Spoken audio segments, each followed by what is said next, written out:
This is the first recorded living essay for AS students in Fortysmere School. The title is Explain Why the Pruth Campaign of 1711 Failed.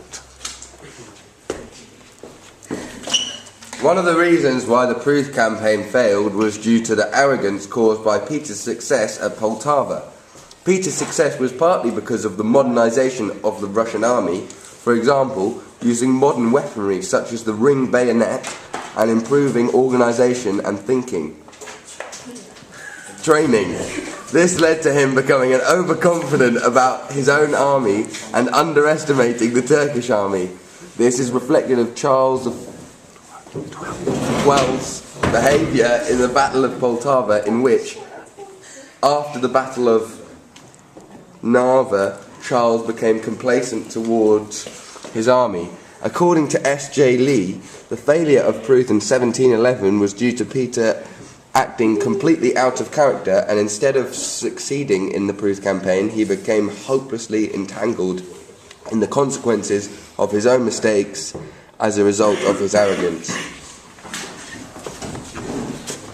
Peter's overconfidence left him in a situation where he was vastly outnumbered and lacking supplies. For example, he underestimated the size of the Turkish army, so he took an army of 38,000 men to fight 130,000 Turks and Tatars. Even with small numbers of men, his supplies were lacking.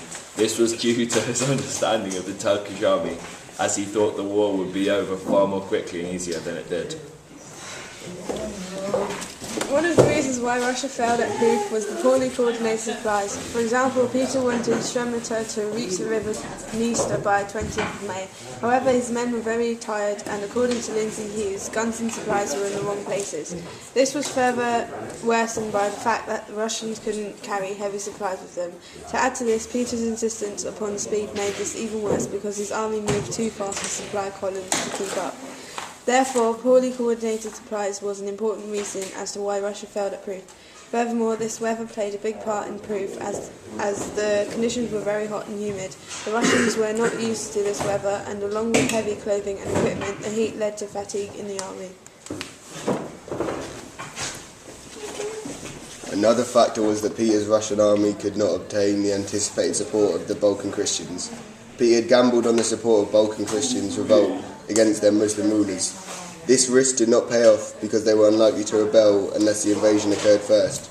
The historian S.J. Lee states the only Balkan Christians who actually revolted were those in Montenegro and Herzegovina, areas that were too distant to have any bearing at all on what happened on the Pruth campaign.